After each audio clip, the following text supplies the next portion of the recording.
الحمد لله الذي لم يزل عالما قديرا حيا قيوما سميعا بصيرا، والصلاة والسلام على رسوله وأرسله بالحق بشيرا ونذيرا، وعلى آله وأصحابه كثيرا كثيرا. أما بعد، فأعوذ بالله من الشيطان الرجيم. بسم الله الرحمن الرحيم. وكونوا مع الصادقين.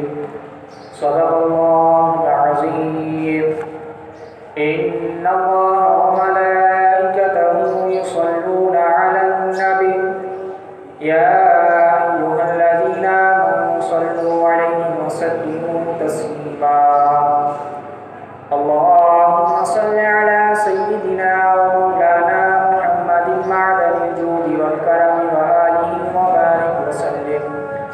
الصلاة والسلام عليك يا رسول الله وعلى آلك وأصحابك يا حبيب الله. حمد و صلات کے بعد تمام تعریف اللہ تبارک و تعالی کے لیے، اور ہر قسم کے درود و سلام ہو حضور نبی مکرم، نور مجسم، شاہ بنی آدم، باعث تخلیق کائنات، فخر موجودات، صاحب معجزات، خلاصہ کائنات، جناب احمد مجتبیٰ محمد مصطفیٰ صلی اللہ تعالی علیہ وسلم پر اور آپ کی آل پر اور تمام اصحاب علیہم رضوان اجمعین پر.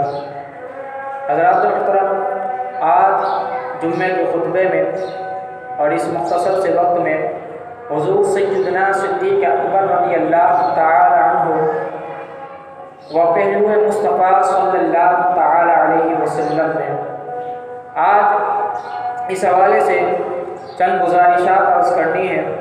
دعا کیجیے اللہ کریم مجھے کلمۃ الحق بیان کرنے کی توفیق عطا فرمائے، اور ہم سب کو یہ باتیں سن کر ان پر عمل کرنے کی توفیق عطا فرمائے.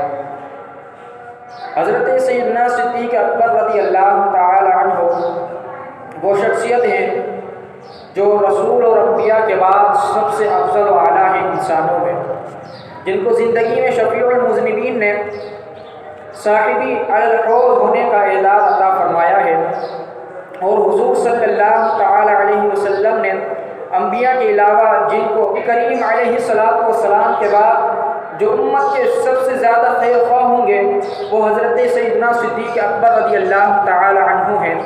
حضور صلی اللہ تعالی علیہ وسلم نے جن کو فرمایا والسابقون الاولون، وہ بھی حضرت سیدنا صدیق اکبر ہیں، جن کی ابتدا کا حکم خود حضور سید عالم نور مجسم نبی رحمت صلی اللہ تعالی علیہ وسلم نے ارشاد فرمایا، جن کو وفات کے لیے وہی یوم نصیب ہوا جو حضور سید عالم نور مجسم نبی رحمت صلی اللہ تعالی علیہ وسلم کو ملا، جن کو وہی عمر نصیب ہوئی جو حضور صلی اللہ تعالی علیہ وسلم کو نصیب ہوئی.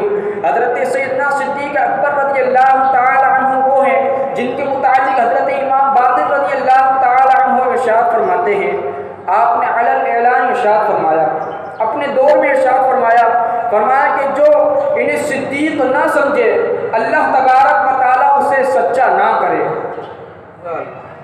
اتنا بڑا فرمان آپ نے ارشاد فرمایا.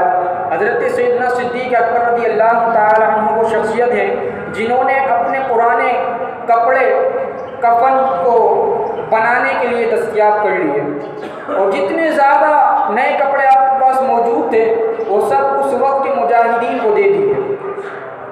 یہ وہ شخصیت ہے حضرت سیدنا صدیق اکبر رضی اللہ تعالیٰ عنہ شخصیت ہے جو جب تک زندہ رہے رسول کریم علیہ السلام کے پہرے دار رہے، اور جب رسول پاک علیہ السلام کا وصال ہوا اس کے بعد حضرت سیدنا صدیق اکبر رضی اللہ تعالیٰ عنہ کا وصال ہوا تو حضور صلی اللہ تعالی علیہ وسلم نے اپنے پہلو میں جگہ